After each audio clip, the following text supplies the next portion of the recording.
Vivek Ramaswamy went on CNBC and destroyed the journalists covering Kamala Harris and the economy. Take a look. And the one I'm really worried about, and this is a group that will appreciate this well, is that tax on unrealized capital gains. This has been in the undercurrent of Democratic policy for a long time. There's no way. You think they're going to... Biden and Harris has put this in their budget plans for the last several years, even increasing the number for it. In their plans? Well, these are people who are running the country, supposedly, right? The president and the vice president of the United States. And so I do think this is a real formula for a market crash, but it's also something that beyond the stock market. But we've never even seen the market sell off on that plan. So if they, the really reality is we also have seen polls until very recently that have favored Donald Trump as the unambiguous next president of the United States. So as this gets impounded into the actual possibilities for the market, I think this is going to be an issue not just for the stock market. Might see private equity stocks sell off, but I'm not sure Pepsi and Coca-Cola and, you know. I actually disagree with that, Kelly, especially in the tech sector. You have people sitting on large, long-standing embedded capital gains. And so for people to understand what this means, it means you have to pay taxes on sales that you have not yet made. And even forget the stock market and think about even everyday Americans across this country. That means that if you're a farmer or if you're a small business owner, you will owe taxes with cash you literally do not have in your pocket to pay those taxes. So I have another clip I want to show, but really quick, I want to speak to this clip just really fast. I love how Vivek goes in on that girl who is clearly just a corrupt liberal shill for the Democrat Party.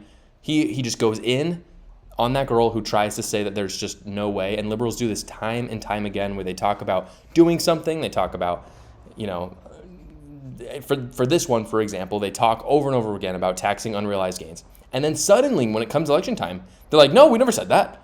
We would never say that. Or people shill for them, like this media person, say, well, they said it, but they didn't really mean it. That's not really what they're saying. It's a policy position. Obviously, look, people, you know, they make jokes. Donald Trump makes jokes all the time. I'm not saying that you have to take people at their face value when they're joking. But there's no joke about taxing unrealized, like, what is funny about taxing unrealized gains? That's just a policy position. Clearly, Kamala Harris wasn't just joking about it. And for some reason, liberals do this time and time again. Taxing unrealized gains has been the socialist method of wanting to tax the rich from the very beginning. Bernie Sanders has talked about this over and over again. And as Vivek said, it would absolutely tank our stock market. It would send us into an intense depression, probably far worse than what we saw in the 30s. And one thing that he didn't talk about, and that I think is really important for the Trump campaign to touch on and to use as a cudgel against Kamala Harris, is that taxing unrealized gains means that everybody has to pay taxes on the appreciation of their home every year.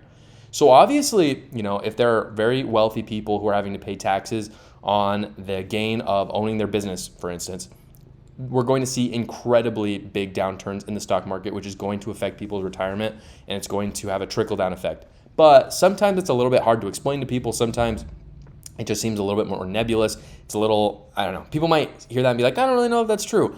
But what is very true and what is very pertinent to an everyday American is, yeah, if your house appreciates by $40,000 this year, that's income. That is income for you. That, like, whatever the capital gains tax rate for you is, 15%, 20%, you're paying 15 to 20% on something that is not yours. You have no cash. You now have to come up with 15% of, say, $40,000 to pay the IRS. And if you don't have it, maybe you're going to lose your house. That is what, I mean, you hear that and you're like, I cannot vote for that. That is what Kamala Harris has supported up until, I guess, today, because she wants to get elected now. His relentlessness and the knowledge, like, he is knowledgeable and relentless. That is what you need. That is why Vivek Ramaswamy is so powerful, especially when he's talking to journalists who, for some reason, are just so intense on covering Harris. For whatever reason, again, I don't even fully understand the corruption, because there comes a day, I understand that in the short term that these journalists think that they're getting ahead, but there comes a day where you see that their ratings go further down and further down because less and less people trust them. CNBC, I just looked this up right before this, they've lost about a third of their audience in the last 4 years. So again, sure, you can say, they're corrupt, but at some point they're going to lose all of their audience. And so why are they so intent on helping someone that is going to make their life worse? I'm assuming that lady who's a shill for Kamala Harris has some unrealized gains, and she's going to get taxed just as much. As promised, though, here's that second clip from Vivek Ramaswamy where he goes in on Kamala Harris for her position on fracking. But I want to go back to Kamala Harris's economic policies. The idea that we don't know what her economic vision is, I think, is actually a little bit off the mark in the sense that we do know what she stood for in the U.S. Senate and as vice president, as a former presidential candidate. So I do think we have a lot to go on there to talk about. If she pivots, right? And that's what we keep hearing is she's going to pivot. You're going to see this sort of maybe turn to the center. Maybe, by the way, we're totally wrong, and it's like a complete, lefty thing. I don't think that's going to be the case. But then I imagine if she does that, then I imagine you're going to say, as others will, and we talked to Kevin McCarthy, that then she's a flip-flopper. And so what are we supposed to either believe or care about? Well, let's look at the whispers that you're hearing now. Now, supposedly, she's opposed to a ban on fracking. That's about as ridiculous as saying that Donald Trump is opposed to a border wall. Okay, the idea that this is a person who said, it was her words, not mine, that she is absolutely in favor of ending fracking, so much so that as AG in the state of California, she actually sued the Obama administration for granting fracking permits. So the pivot thing that journalist is talking about is such crap because these things are things that Harris has talked about. This wasn't just like 10 years ago that Kamala Harris talked about this. This is like the last 4 years as she's been serving as vice president. So again, people can pivot. I think people should be able to change. I think that's all fine and good. But when she talked about it last year and she didn't know she was going to be the presidential nominee, and now she is, and she wants to win an election. By the way, she happens to be wanting to win an election where you have to win Pennsylvania essentially at this point to win, and there happens to be a lot of fracking in Pennsylvania. Then, I never believed that. That was never true. And again, we can expect this from Kamala Harris. She can say these things. We know she has no principles. But for the media to shill so hard for her is just shocking. Maybe it's not surprising, but it sure shocks me. It makes me angry. She was totally willing, by the way, like on the whole pivot thing, she was willing to upend the filibuster to pass one piece of legislation.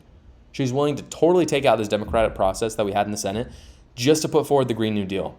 That's how intense she wanted it. So even if she pivoted away from it for the election, the idea that she's just done with trying to ban fracking, I think, is absolutely crazy when you see the great length that she went to pass the Green Deal, which was legislation that would ban fracking in the United States because of net zero emissions or whatever the crap you want to call it. Again, we can expect this from Kamala Harris. She is a liberal. She is very progressive. She is radical. But the media should point that out, and they should talk about how she said it time and time again. It's so frustrating to see how they do nothing. Fortunately, Vivek Ramaswamy was there, and he just kept going in and going in. We need more of this from conservatives, especially from the Trump campaign. They need to stop getting into these generals. They get into generals a lot, especially Donald Trump. He needs to go in and keep digging. What is shocking is how the media just defends her, but Donald Trump can expect that, so he just needs to do the job and go in, and if he does, his polls are going to get a huge bounce. Thank you so much for watching, everybody. Please go down below, comment, like, and subscribe, and watch another video.